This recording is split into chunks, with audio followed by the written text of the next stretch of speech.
Let your imagination soar with Audible. With stories across every genre, from expert advice to fantasy, you'll be inspired to imagine new worlds, possibilities, and ways of thinking. Listening can even lead to a positive change in your mood, habits, and overall well-being. As an Audible member, you'll get to choose one title a month to keep from their entire catalog, including bestsellers and new releases. Allow yourself to delve into the spooky this season by listening to classics like Stephen King's The Shining and Pet Sematary. There's more to imagine when you listen.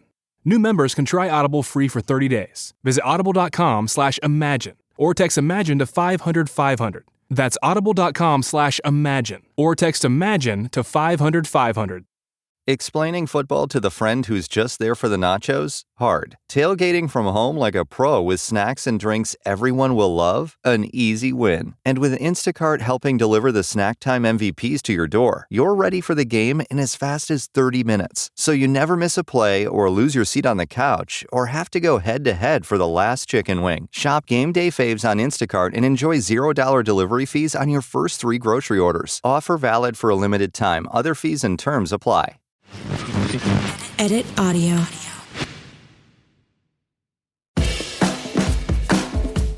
Hello, everyone. I'm Robin Hopkins, and this is Well Adjusting, where I talk to people about life stuff, but not in an NPR way.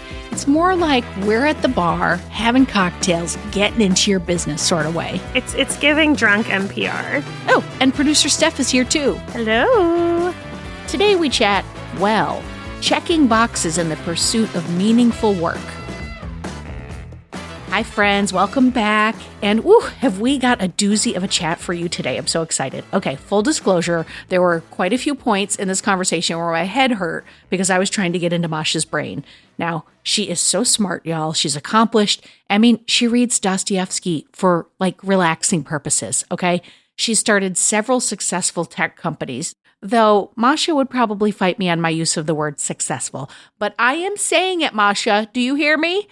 Now, she is trying to figure out what work venture she wants to spin up next. But the $20 million question is it possible that Masha's smarts and her analytical thinking skills are getting in the way of her getting to the heart of this quest? Well, let's take a listen and try to figure out together if it's possible to think your way out of a conundrum. I don't know. Is it? Maybe, maybe not. We're going to see. I'm Masha. I am currently in a bit of a transition period. Prior to this, I was a tech startup founder. I've worked in tech my whole career, and I am based in Montreal. All right. I already heard smart, and accomplished. Nerd. With a side of giant accomplishments. So let's talk a little bit about where you are. And you mentioned you're in a transition. So let's talk about that a little bit.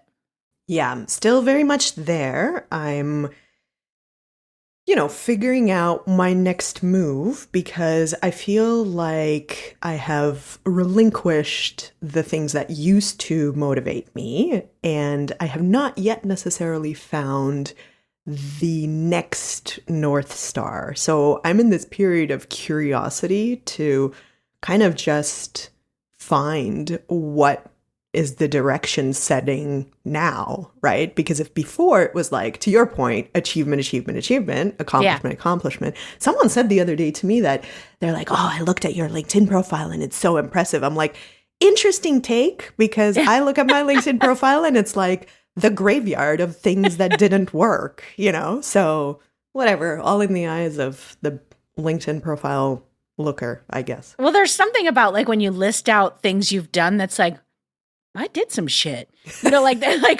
that. But you said something to the effect of, I gave up my expectations, or what was that you said? Well, so you kind of brought up the point around accomplishments. Yes. And I watched this small snippet of an interview with Dax Shepard where he talks about how the majority of people never get to get on the other side of their dreams. Like they have these big dreams, like I'm going to be so happy when I have $1 million. I'm going to be incredibly, fulfilled when I have a family and a house on the hill and a car and a Lambo and a whatever.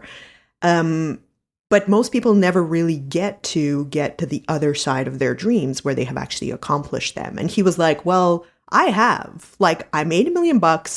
I was an actor. People knew who I was. And yet here I was at the lowest point in my life, and I was not actually any happier.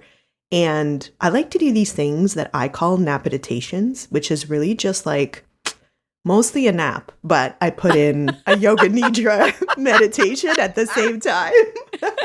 Whatever this is, I'm down for this. Exactly. You just lie down, listen to some really calming, soothing voice telling you to relax a variety of muscles. So anyway, I was kind of listening to that and watching the interview, and I had this real transcendent light bulb moment where I was like, wow, I spent my whole life checking boxes, and each time I checked the box, I didn't really feel any happier, but I could see the next big box that I was going to check, and I kept lying to myself, you know, not consciously, but lying to myself that the next big box is definitely going to be the box that's yeah, I'm going to figure it out, then I'm going to be real happy. Then I can relax. Then I can stop being so anxious and questioning my own self-worth every time. Sure. And then I heard How'd that this go for you? Yeah, fantastic. As you may guess. And thank you for listening. Yeah, exactly. And done. So yeah, find a checkbox. No, and so after this interview, I was like, oh shit. Okay, right. Now I can't unsee it. Like, I have checked, and now I have enough data, I guess. I'm, you know, in my like late 30s at this point. So I have enough data where I've checked a bunch of these boxes, and I have fundamentally not actually changed my level of happiness. Yeah. So I can't really unsee that now. So I'm letting go of the idea of the box checking. But now I'm like, okay, cool. So now what? What is the compass now? Because before it was pretty clear. The boxes are also in order, right? They're kind of like a rubric for doing an assignment or completing a class, right? It's like, if you're starting a startup, it's like, okay, great. Get an idea, get some early customers, hire a team, raise some money, check, check. Yeah. So yeah. Well, that's where I'm at. So, okay. So clarifying question. Is this happiness around work that you want to find, or is this a more general conversation to, I want to find more joy, 10% more joy in my life, whatever that is. Or is it more like, what's my next thing, or are these things all connected? Yeah, I think for me, I have, maybe in an unhealthy way, I have no separation between work and non-work life. I'm so different stuff. from that. So is Steph. Yeah. Okay. Just kidding. We're exactly the same. That's why I'm great. You're in good company. No, so I can't figure out how to separate those things, probably because I am, you know, a quote unquote, whatever, knowledge worker. Like I don't clock into somewhere that I can then clock out of successfully.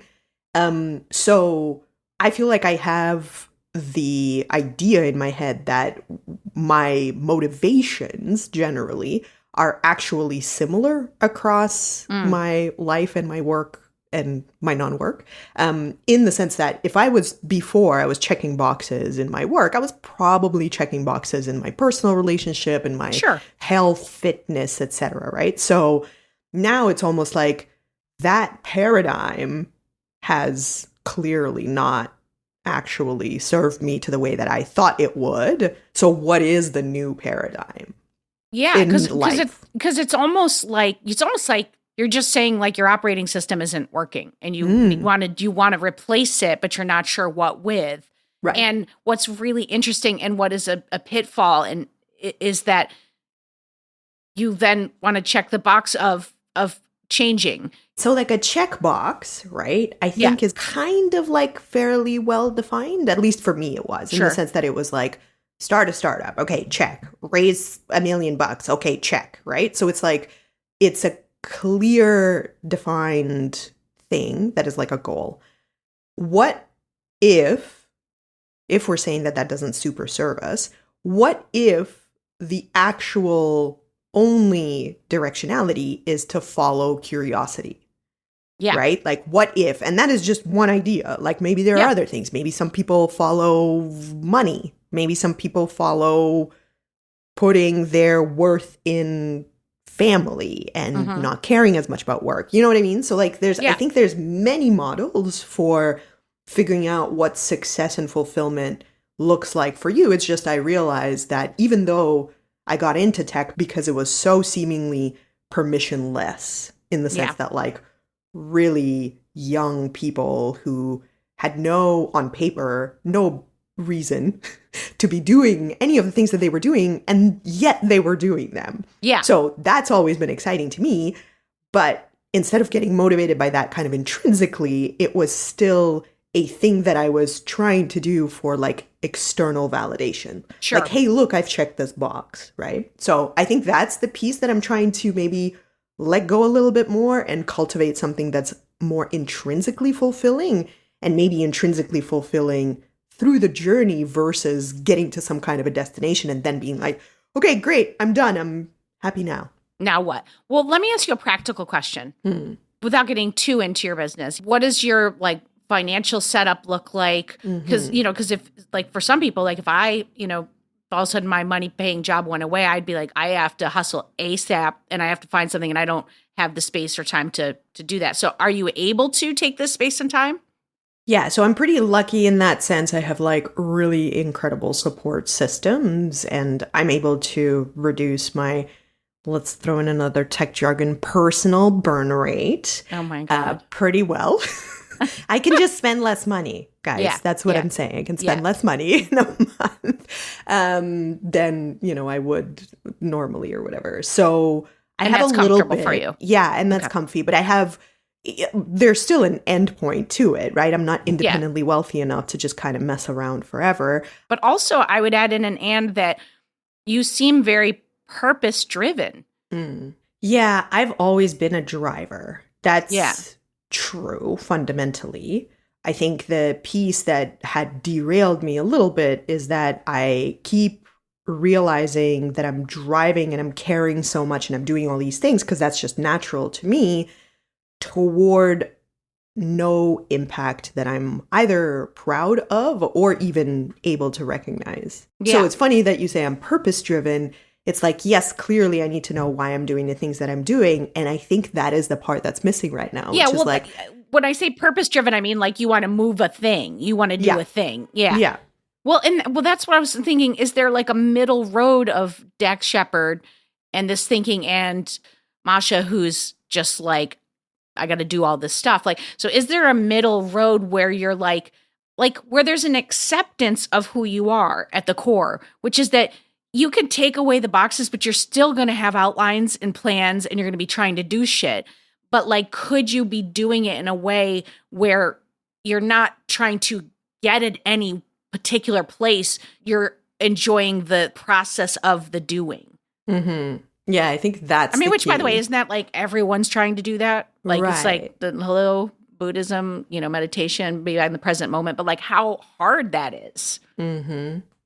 And ultimately, I think you have to be in the moment, happy with the thing towards which I guess you're putting your energy, right? I think I fall into this trap a little bit in the sense that I'm so happy to like eat glass and do dumb shit. Well, I don't actually want you to eat purpose of, toward the purpose of something amazing and huge and, big out there. Then I'm like, oh yeah, I'll do whatever. Like I'll bring coffee, I'll pick up garbage, I will eat glass. It's fine. Yeah. It makes sense because the why is clear.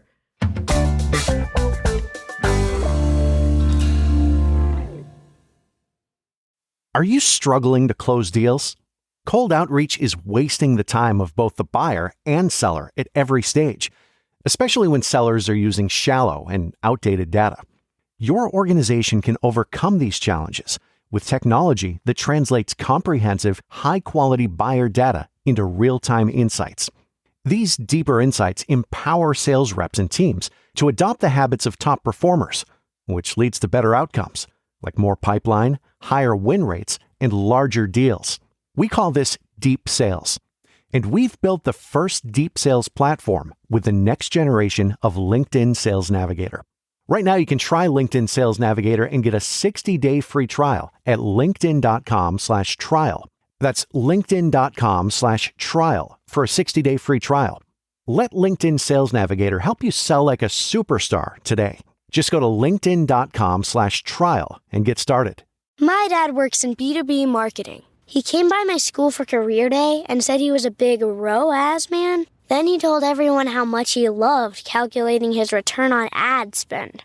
My friends still laugh at me to this day.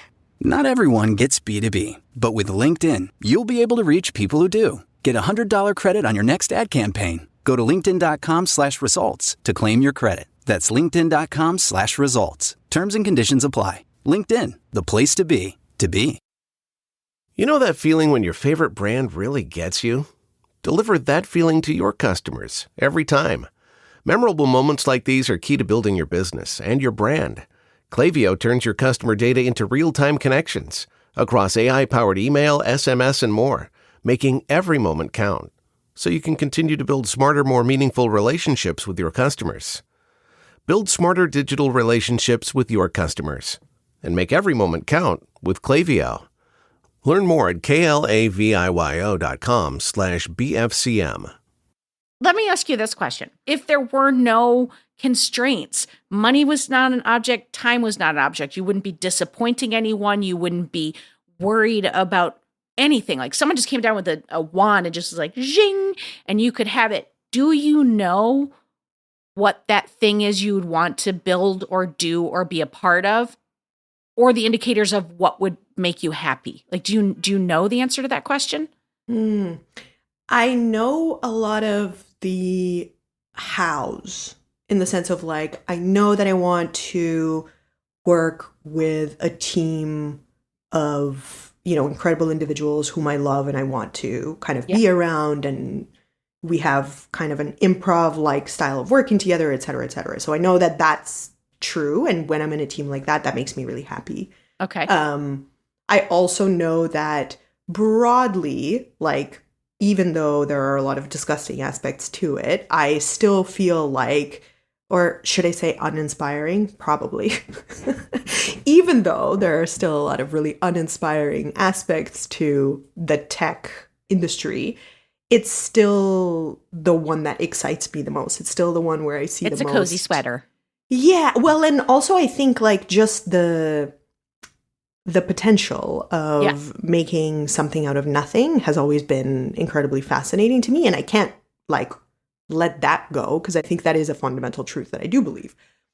So probably something in or around tech, right? Okay. And then with good people.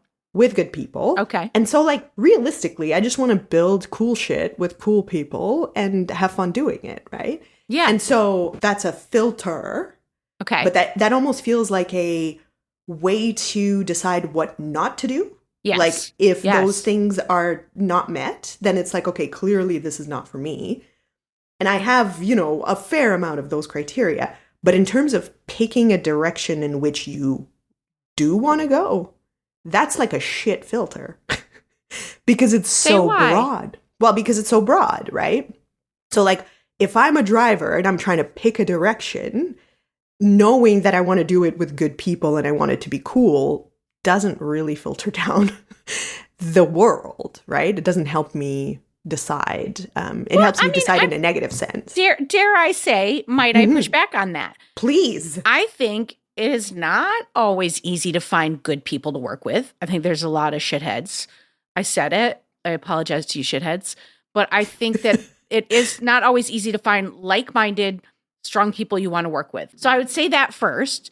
And if you started there and then you were iterating with people, that the idea I think would then come, because you have the process in place. You already know how to do that. And then if you find the people, then there's like what are we interested in doing? But I also want to say, I feel like there's no part of me, even in the brief amount of time that we've been talking, that's like, Masha's not going to be able to find what that next thing is. Like, I think you're probably going to have it by next week. But I think it's about the work is in the relationship to the process. Like, finding the joy in the work and not being like, if I can get it to this place. I also really like how you framed sort of the idea of being like, of course I have people now that I am, infinitely in love with in terms of like being open and inspired with and collaborative and all those things. And kind of getting together with them and putting our heads together and being like, the purpose of this conversation is to figure out what we want to do together because we know that we want to do it together, is a really interesting approach because it kind of runs counter to the way that I've normally worked. Yeah, usually start with the idea. Well, and also, as I mentioned, I'm usually the driver. So I'm usually like, holy shit, okay, we got to do this thing. I need this and this and this person. Yeah. Let's go do the thing. So that's an interesting, it makes me a little bit uncomfortable because I was just going to say, how does that feel in your body? Oh my God, yeah. I'm like, because I could see you kind of like, you started to get the shoulder earrings, which by the way, to me means oftentimes I'm onto something. Yeah, for sure. Really, the hardest thing I think for everyone is the people. Like I can eat glass too for a month. I'm never going to find the work hard. The work is not hard. It's just work. And I will do the work. Yeah. If the things around it are rewarding. And the things to me are always the people and the products.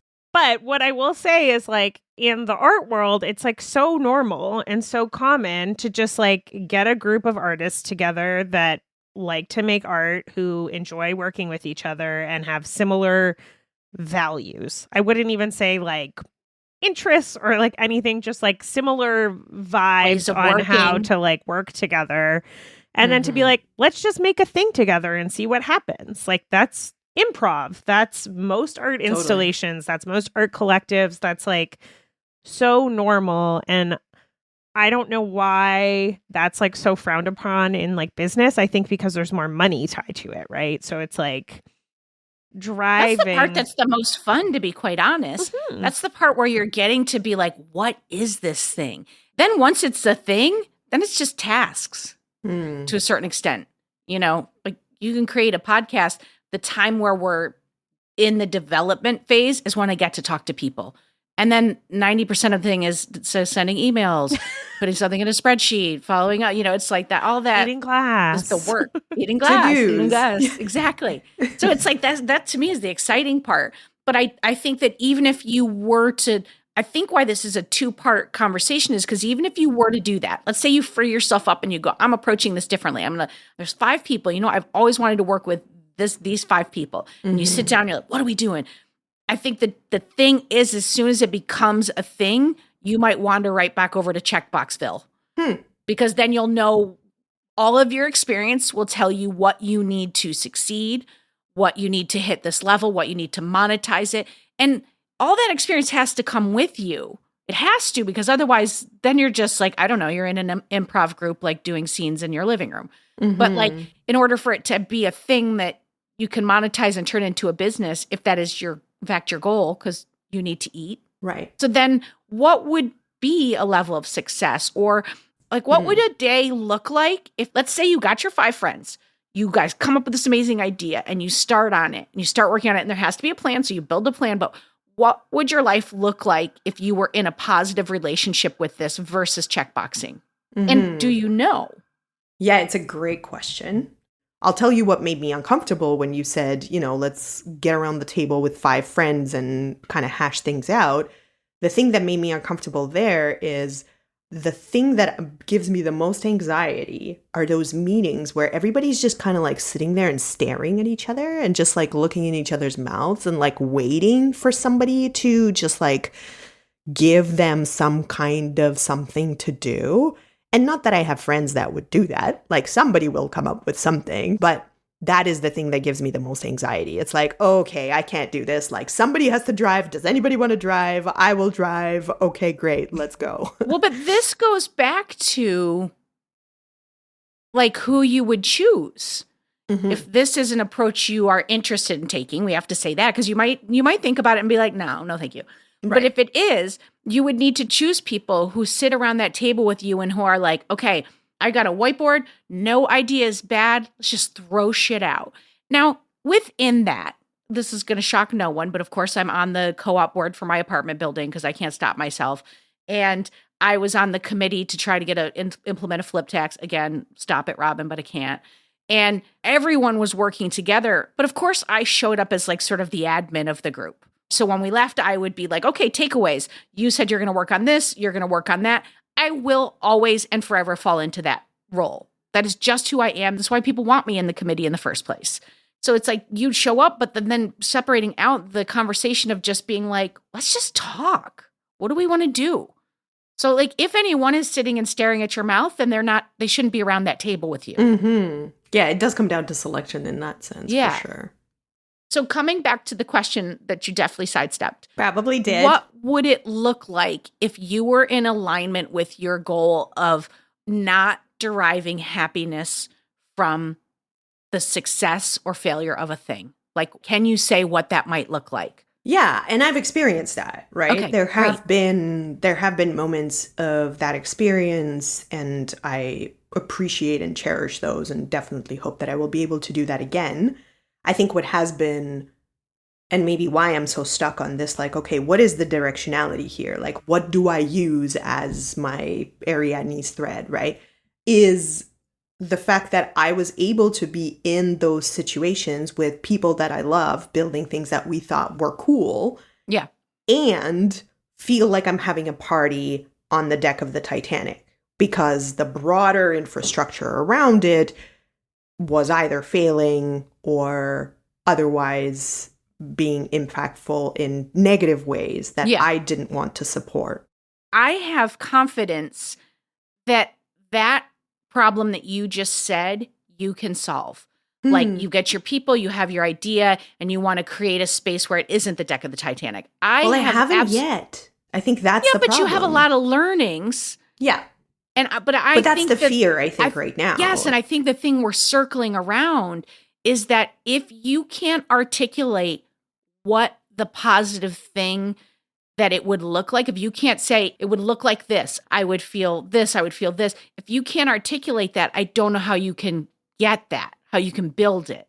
Right. So that's why I'm curious they're always like, don't create, and I'm doing the negative even as I say it, like, don't try to create out of a negative. So if let's say that one of the things I want to do what am I running towards versus running away from? I want to have a healthy and fit body versus saying I want to lose 30 pounds. Right. So like, what would like 3 things look like if we trust that the idea will come, we trust that you'll find the good people, and I trust that you know how to run an organization because people are looking at your LinkedIn and going, holy shit, look at all you've accomplished. But like what would it feel like? What would it look like? And being able to maybe write down real specifics. So that part, I actually feel like you've maybe you have that already. You've hit on the crux of the issue, which is that I can very, very clearly write down, I can even down to like the names, right, of the people that I would work with. Yes. Of the way in which we would work. Because I have experienced those things, and then it's just almost like pulling together the highlight reel. But I actually don't right now have the trust in myself to determine how to direct that energy of awesomeness of people towards something that won't make me feel gross eventually, because that's the only thing that thus far I have not been able to find.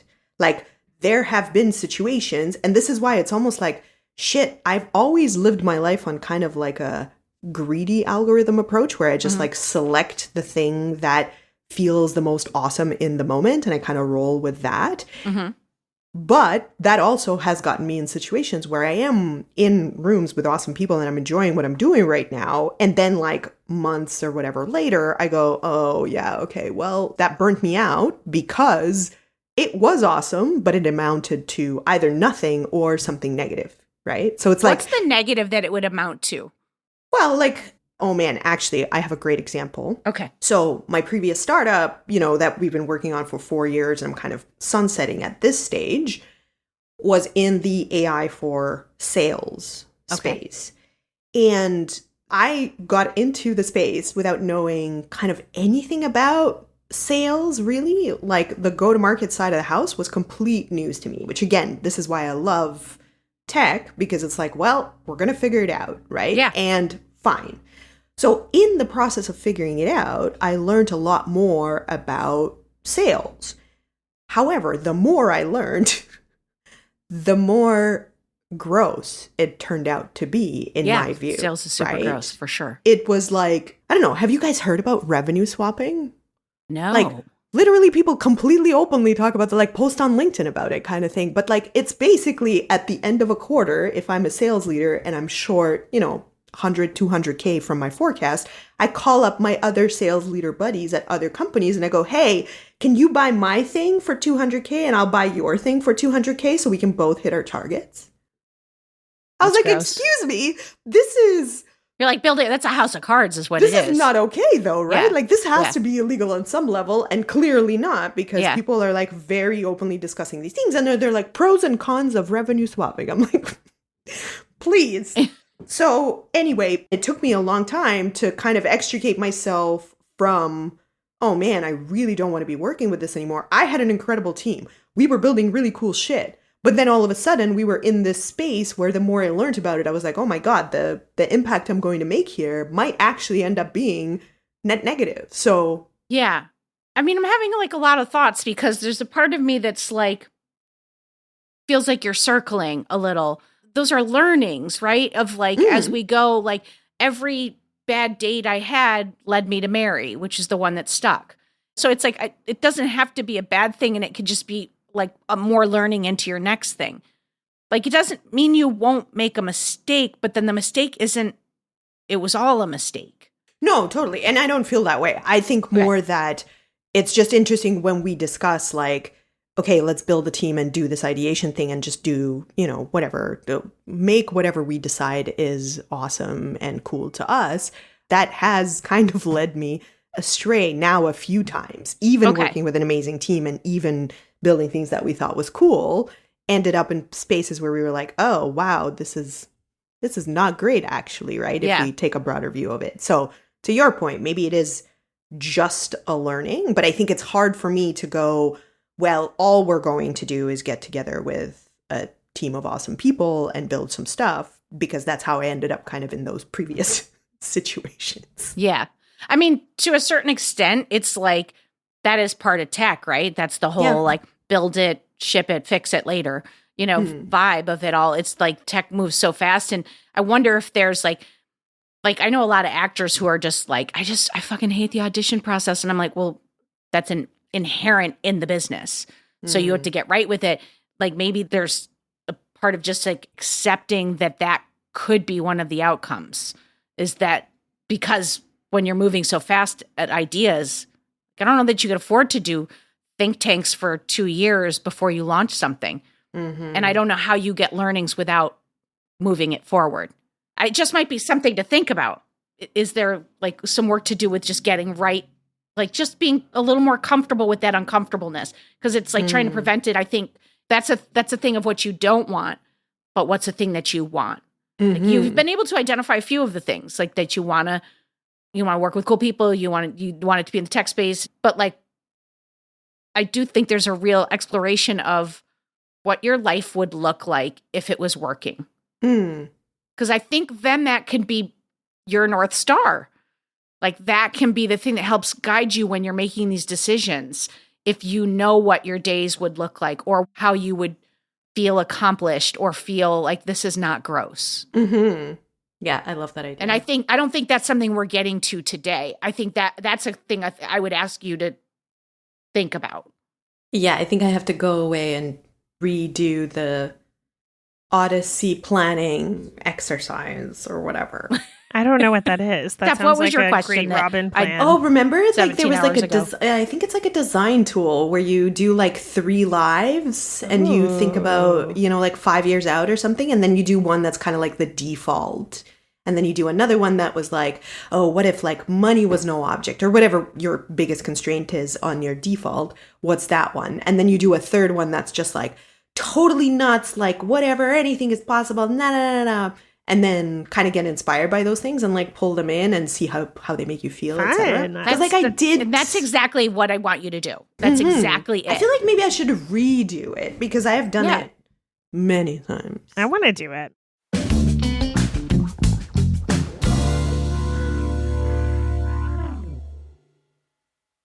Think scaling AI is hard?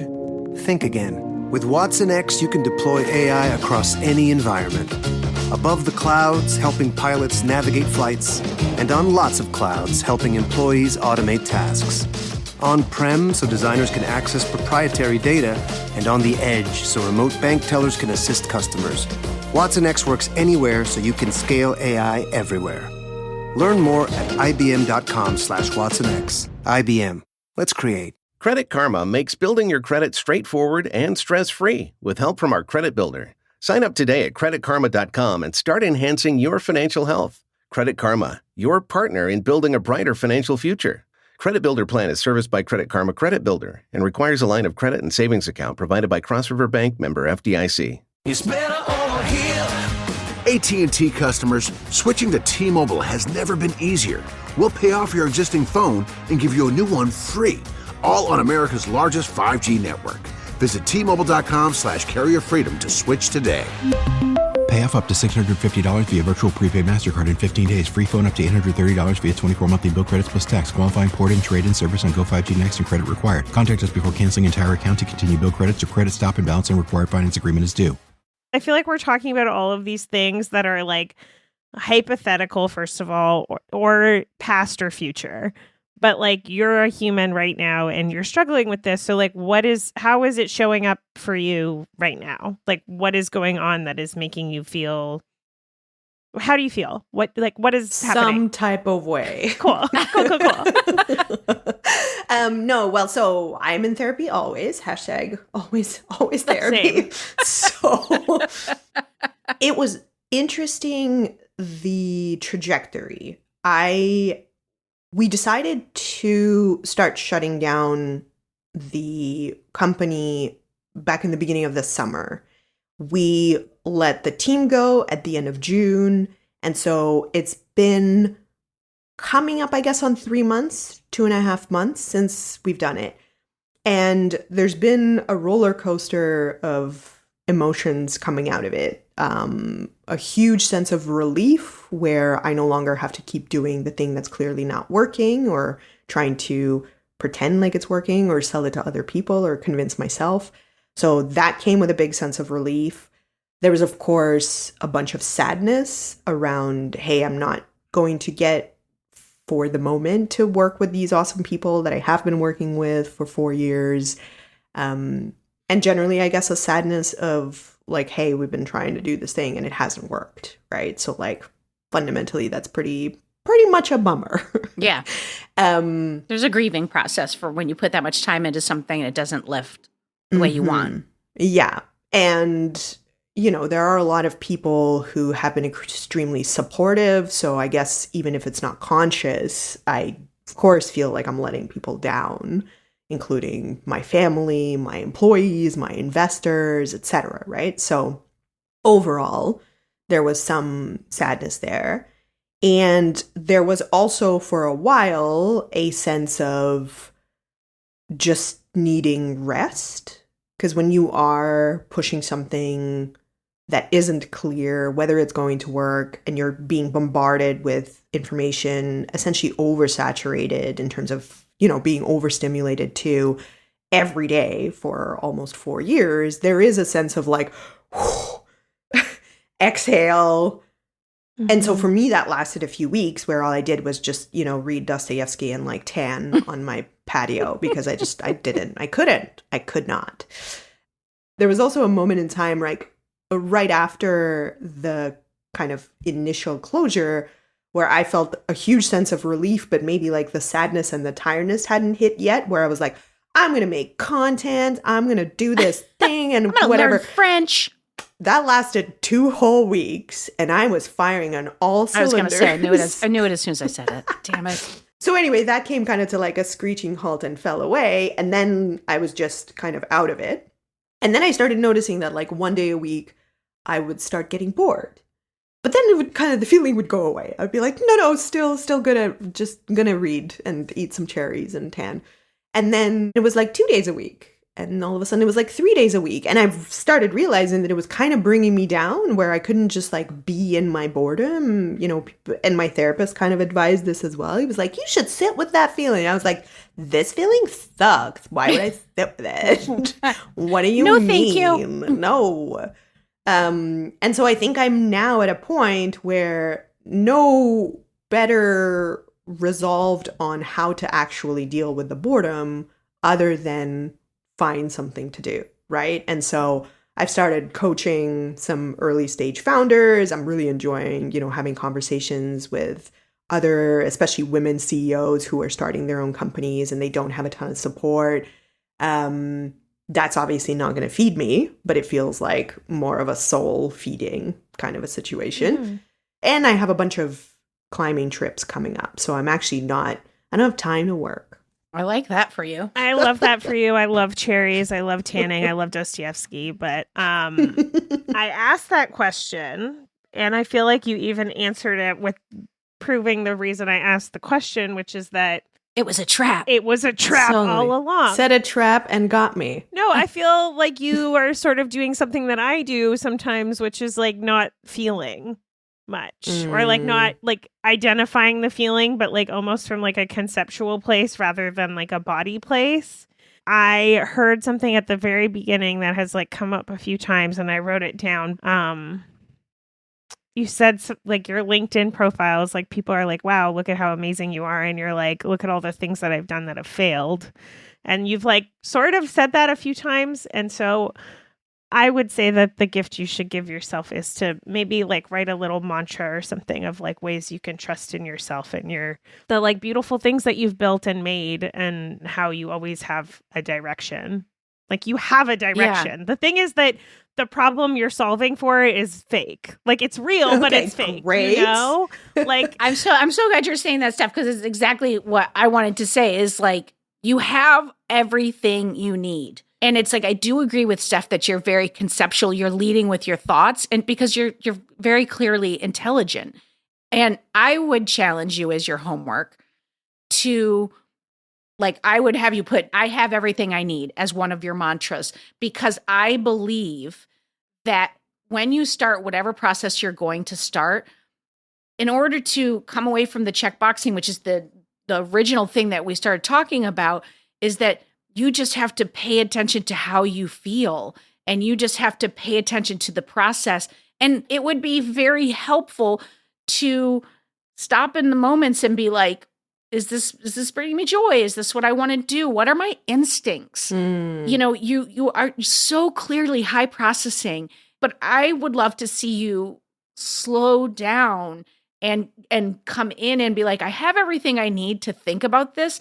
Would this bring me joy? Like very Marie Kondo-ish, like, but with your employment situation, does this spark joy? Does this does move me where I'd like to go? Can I think of this holistically long term? Because if you were out of processing and into feelings and thoughts, like you might have, and I still don't think it's a mistake, but you might have been like, is sales ultimately where I would like to put my energy? You might have, you might not have.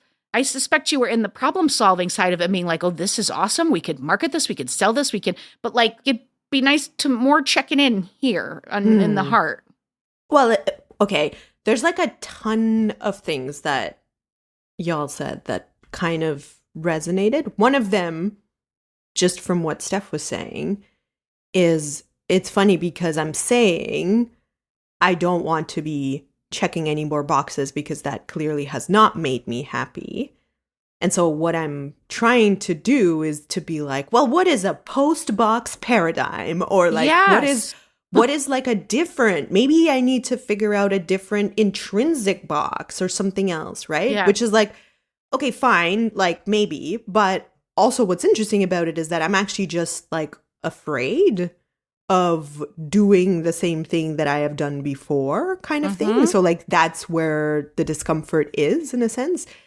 And what I find interesting about what you're talking about, Robin, is like I knew when we were doing and when we ended up in sales that I was like, this is not the place for me. But my thinking was, I'm going to do this. I'm going to chew this glass because that's what's required for fulfillment or success or whatever, right? So like, I think what Steph picked up on is that I'm still, even though I don't even necessarily think that way, but I'm calling these things failures. Yep. Even though, like, yes, they didn't pan out, but they're all sort of spiraling me up to whatever absolutely to the is next thing. Or not next. Yeah. You know? And like, what if you were able to approach that next thing from a more grounded in yourself point of view? Mm-hmm. Like, that to me is the next horizon. That still feels so naughty. It's because like, because you're so fucking smart and you're so like thinking all this through, it's to the detriment of you that you are able to, you've done it so many times in this conversation that when we get into the feelings world, you bring in another paradigm or a thing, and it's fucking brilliant. It's like how you've gotten your success. I thought you were going to be like, it's fucking exhausting, which it is. Bullshit, Masha. Oh my God. I bet for you it is exhausting. I bet for you it is exhausting. I can rationalize literally anything. Okay, but even with rationality, you now have literal data that you chose not to trust yourself and that little voice in your head, and you chose to eat the glass. And that was the wrong choice, maybe. And now you have that data. So even if you get into the non-feeling rational place, which, like, you know, that's where I sit all the time. We're all going to end up there. Yeah. You have the data. And what if you took the judgment away? If you end up there, it's just like, oh, it's my moment to start again. Mm-hmm. That's the mindfulness side of this, which is like, oh, I did it again. Let me try again. Mm-hmm. Well, that didn't pan out the way I had hoped. I had a different vision for that, but what are my feelings? Like building some kind of a process of like, well, how do I feel about that? Was there anything I ignored? Like, what do we love in tech? A postmortem. Right. Like, we love a postmortem. Can we postmortem? Pre-mortem. Yeah, we have a pre, a post, a po-post, a pre-post. Can you postmortem yourself a little bit, but from an emotional point of view, like what red flags did I miss? And without judgment. I just want you to be a little easier on yourself. Oh my God. I know. I'm sorry, Masha. I'm sorry, but I do want that. Right. And I do want you to believe that you have everything you need.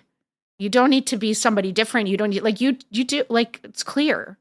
I love that for me. I don't even think you need like another paradigm. Like you have all the paradigms. Don't need another paradigm. You know, you're just putting the consistent is you, and you're the good part. There's just like little organization systems that you're putting yourself in to see if it works better.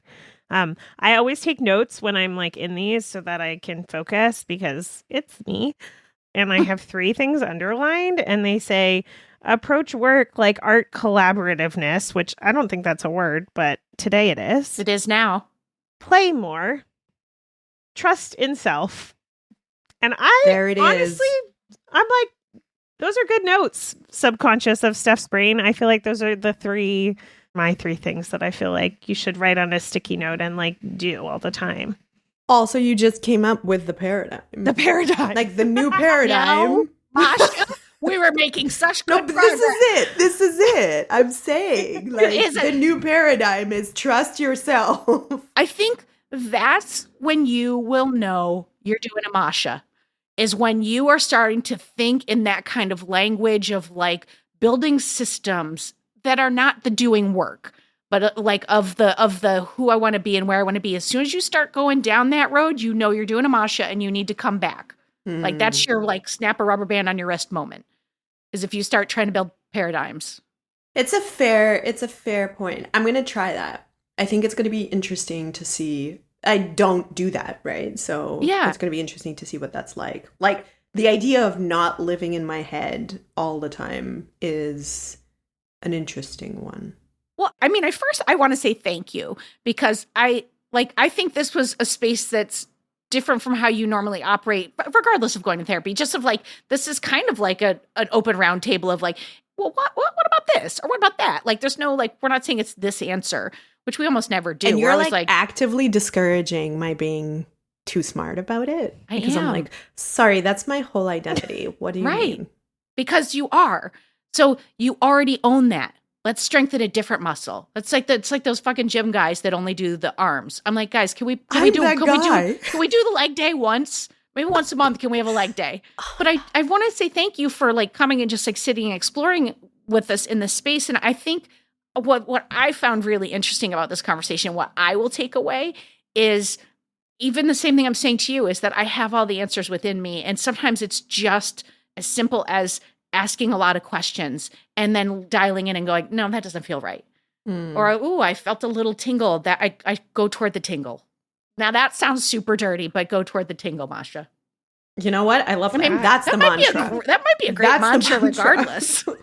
Like in all areas of your life, go toward the tingle. I love that. But I just want to say thank you. This has been such a really interesting conversation. And I truly can't wait to hear like what you do end up doing. And if it's something to do with AI sales, I'm not going to lie. I'll be like, really, Masha? No, I'm just kidding. What did you do? Why?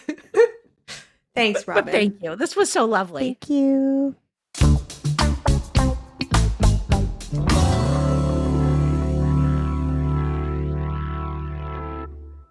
Oh, what a lovely chat with Masha. I just kind of feel like we could all use help in getting to our heart and maybe out of our heads. I have to tell you that whole thing, this whole conversation with Masha, it reminded me of this method that I learned from this fantastic actor, Josh Pais. You got to look him up. He's so fabulous. He's so talented. He's also an acting teacher, and he works with not just actors, but entrepreneurs. And part of that work is to help folks feel grounded and connected. And he has this whole theory called I'm Back. Now, I'm going to try to share it with you all in real time because I think it's so valuable to the conversation that we just had. But this is from Josh's website. It's called Committed Impulse. So I'm going to walk you through it. Okay. Now, the genesis of this idea of I'm Back comes from Dr. Deepak Chopra, which, I mean, who doesn't like anything that comes from him? I mean, for the love of all that is holy. So he quotes a study that showed that the average person has something like 65,000 thoughts per day. 65,000 thoughts. But here's the kicker. 95% of those thoughts are the exact same thoughts that passed through your head the day before. So it's just like we're in this like repetitive loop. So Josh created I'm Back. Now, the idea of this is that whenever you're aware that your mind is either kind of like pulling you into the past or the future, or, you know, if it's just like you're in some like really unhealthy loop of things that you say to yourself, like I'm not good enough, I'm not worthy, whatever that conversation is that you're always saying to yourself. Okay, your job in that moment is to say, I'm back. That's the whole first step. That's it. All you got to do is say it out loud. I'm back. So you kind of have to like pretend like no one's looking. You really have to do it. I want you to do it with me. Okay. Like I'm talking, you find yourself not listening and you just go, I'm back. Okay. Step 2. Now you're going to connect to your immediate environment. So you're going to look around and really see what's in front of you. So do it right now. So I'm looking around. I'm seeing 2 sound panels. I'm seeing my gray linen curtains and my bamboo desk. If I turn, I can see my bed. So I'm grounding myself back in what is actually happening here, okay? Step 3, take a nice deep breath. Step 4, connect to the sensations in your body. So what am I feeling right now? So I said I'm back. I looked around, I grounded myself, I took a breath. Now what am I feeling? Okay, I'm feeling a little anxious. I'm feeling a little like I've got a lot to do today. But guess what? Going through those steps, I now feel more present to what it is I'm doing. So I just wanted to share that with you all because I think it's so relevant for Masha or for anyone, myself included, producer Steph included, who doubts themselves on their direction or doesn't trust the process. Josh is always saying that if you're in the midst of creating, presenting, acting, or just any time that your mind starts creeping back in and telling you, I'm not doing it right and they don't like what I'm doing, just say, I'm back. And if you're worrying, you're contemplating, you're questioning, you're agonizing, use I'm back. Rinse and repeat as needed, right? Look, our brains, they really can be drivers for wonderful accomplishments. I think Masha is a perfect example of that. So, let's keep all that. Let's keep all the smarts. But sometimes I think our thoughts can get in the way. And so we need to create habits to bring ourselves back into our bodies. And this is one that helps me. Of course, when I remember to do it. I'm back. I'm back. I'm back. And you are too. Okay. That's it for today, folks. But before we go, I want to say so many thanks to Masha for sharing her whole story with us and just letting us chat away about box checking and future plans. And if you are interested in hearing more about Josh Pais and his work, head to committedimpulse.com. For more Robin, and you may need that, you probably don't need it, but if you do, you can follow me at Real Rob Hops on all the platforms, all the socials, as the kids today say. Well Adjusting is an editaudio original series. It's exec produced by Steph Colburn and Robin Hopkins. Our producer and editor is Maria Passingham, and our production manager is Kathleen Speckert. Thank you to the entire editaudio team and to you for listening. Oh, hey, before you take out those AirPods, this show is just for entertainment. If you are in need of help, please, please, please reach out to a professional. Go ahead and get that help. You deserve it.